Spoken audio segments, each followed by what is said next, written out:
Welcome है सभी का। आई होप आप सभी स्वस्थ होंगे। आज हम एनसीईआरटी विज्ञान कक्षा 6 हिंदी माध्यम का पहला जो चैप्टर है भोजन के घटक उसको शुरू करने जा रहे हैं। तो जो साथी पहली बार इस चैनल पर आए हैं एक बार चैनल को सब्सक्राइब जरूर कर देंगे, अपने साथियों को शेयर जरूर करेंगे, चैनल को लाइक जरूर करेंगे।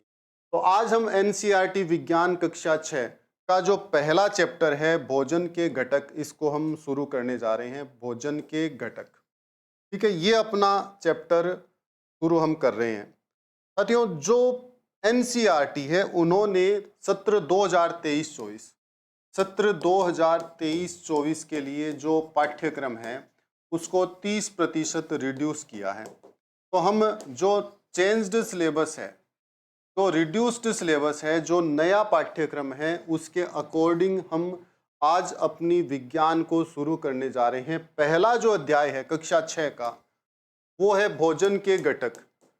भोजन के जो कंपोनेंट्स हैं वो क्या क्या होने चाहिए, इस चैप्टर में हम विस्तार से पढ़ेंगे इसको। तो हम शुरू करते हैं साथियों। आगे की जो की बातें हैं वो चैप्टर के अंदर शुरू कर रहे हैं। एक बार सब्सक्राइब जरूर कर देंगे सभी साथी चैनल को, फिर हम आगे बढ़ते हैं साथियों।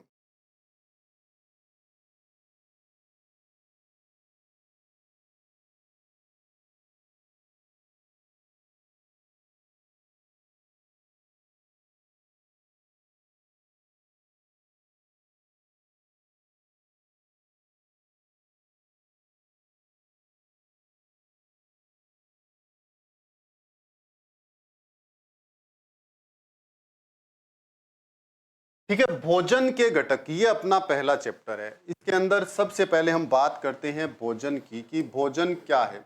ऐसा कोई भी पदार्थ जो शर्करा शर्करा यानी कि कार्बोहाइड्रेट साथियों, देखिए ऊर्जा का जो सबसे बड़ा स्रोत है कार्बोहाइड्रेट है। कार्बोहाइड्रेट से हमें क्या मिलती है, ऊर्जा मिलती है। तो ऐसा कोई भी पदार्थ जो शर्करा, वसा, जल अथवा प्रोटीन से बना हो, मतलब एक भोजन के अंदर, भोजन का मतलब क्या है, इसमें क्या क्या सम्मिलित होना चाहिए। ठीक है, ये नहीं है कि हम आटे को खा रहे हैं तो वो भोजन है। हालांकि उससे अपना पेट जरूर भर जाएगा, पर एक संतुलित जो आहार है उसमें क्या क्या सम्मिलित होना चाहिए। कार्बोहाइड्रेट उसमें सम्मिलित होने चाहिए, उसमें फैट होना चाहिए, उसमें प्रोटीन होने चाहिए, और उसमें जल होना चाहिए, और उसके अंदर जो विटामिन्स हैं, मिनरल्स हैं, ठीक है, यानी कि खनिज लवण हैं, ये सभी जब अवयव मिले होते हैं तो उसे हम क्या कहते हैं, एक प्रकार से बैलेंस्ड फूड कहते हैं, संतुलित भोजन कहते हैं।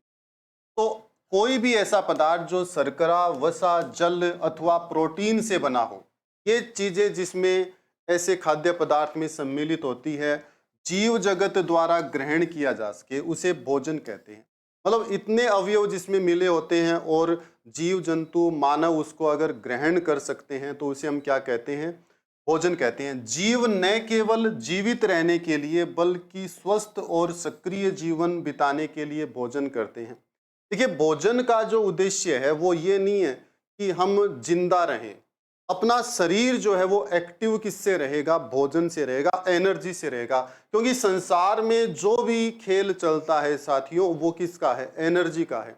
एनर्जी नहीं है तो हम कुछ भी नहीं कर सकते हैं। अपने शरीर को स्वस्थ रखने के लिए, अपने अंदर एक ताकत रखने के लिए, शरीर को एक्टिव रखने के लिए हमें किसकी आवश्यकता होती है, भोजन की आवश्यकता होती है।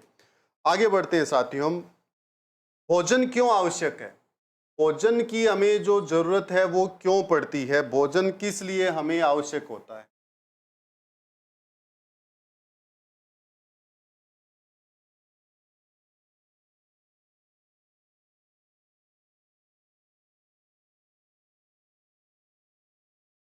देखिए, सभी सजीव अर्थात पेड़ पौधे और जानवर, सजीव का मतलब क्या है, सजीव का मतलब पेड़ पौधे और जानवर, भोजन की आवश्यकता होती है। सभी जो सजीव होते हैं, पेड़ पौधे हैं, जानवर हैं, उनको भोजन की आवश्यकता होती है। जो निर्जीव वस्तुएं हैं, ठीक है ना, हम आसपास जो पड़ी हुई वस्तुओं को देखते हैं, जैसे टेबल है, पंखा है, ये सब क्या है, निर्जीव है। जो श्वास नहीं लेते हैं वो निर्जीव है, उनको भोजन की आवश्यकता नहीं होती।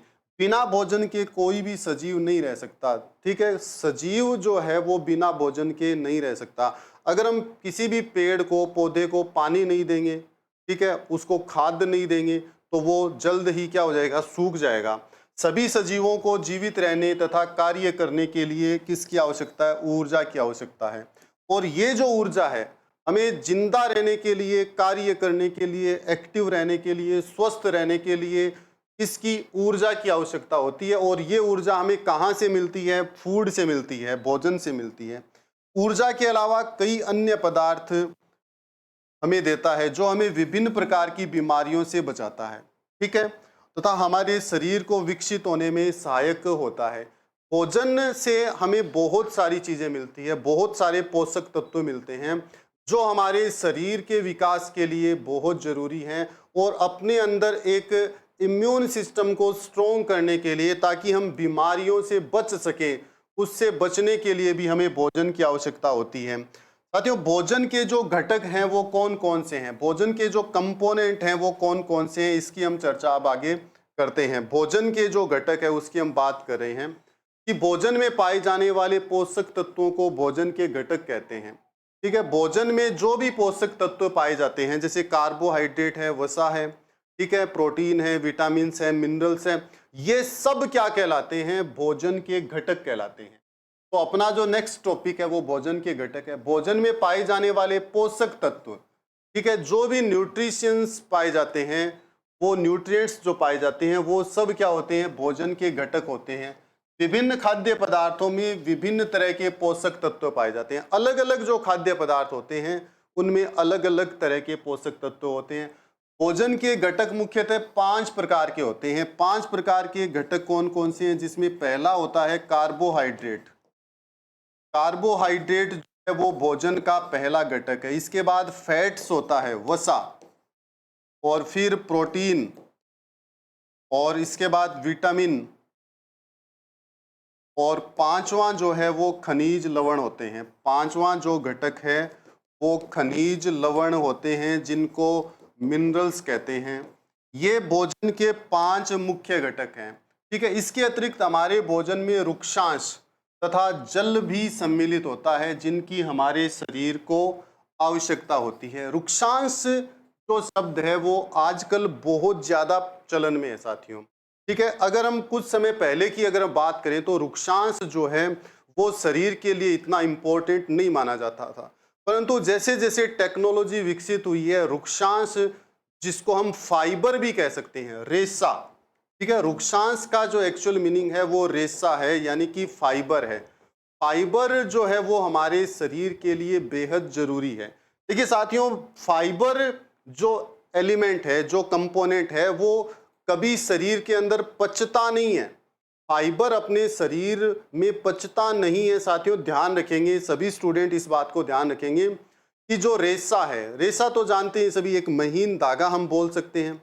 ये जो रेशा है अलग अलग पदार्थों से, जैसे अनाज से भी मिलता है हमें रेशा, फाइबर मिलता है जिसको रुक्षांश कहते हैं। शरीर के अंदर इसका पाचन नहीं होता है, शरीर के अंदर रुक्षांश का पाचन नहीं होता है, परंतु पाचन की जो क्रिया होती है उसमें ये बहुत लाभदायक होता है। पाचन की क्रिया में ये बहुत लाभदायक होता है और इसका जो कार्य है वो शरीर के अंदर जो विभिन्न कोशिकाएं होती है उनकी जो दीवार है, उनकी भित्ति जो है, शरीर के अंदर जो कोशिकाएं हैं उनकी दीवार, उनकी भित्ति का जो निर्माण है वो इन फाइबर के द्वारा किया जाता है। और ये जो दीवार होती है एंजाइम के द्वारा नष्ट नहीं की जा सकती। मतलब रुक्षांश के द्वारा जो फाइबर है उसके द्वारा जो कोशिकाओं की दीवार बनाई जाती है, उस दीवार को एंजाइम नष्ट नहीं कर पाते हैं। और इस फाइबर का जो कार्य है वो शरीर के अंदर जल को रोकना है। फाइबर अपने शरीर के अंदर पानी को रोक कर रखता है। देखिए, शरीर के जो अपशिष्ट पदार्थ होते हैं, जैसे मल, मल शरीर का एक अपशिष्ट पदार्थ है और उसके अंदर पानी को रोकने का जो काम है वो कौन करता है, फाइबर करते हैं। अगर पानी अपशिष्ट पदार्थ में नहीं रुकेगा तो व्यक्तियों को, इंसानों को कब्ज की समस्या हो जाएगी।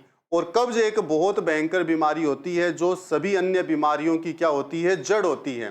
तो अपशिष्ट पदार्थ यानी मल के अंदर पानी का होना बहुत जरूरी है ताकि कब्ज न हो और पानी की जो ये मात्रा है किसके द्वारा रोकी जाती है? मल के अंदर फाइबर के द्वारा, रुक्षांश के द्वारा रोकी जाती है।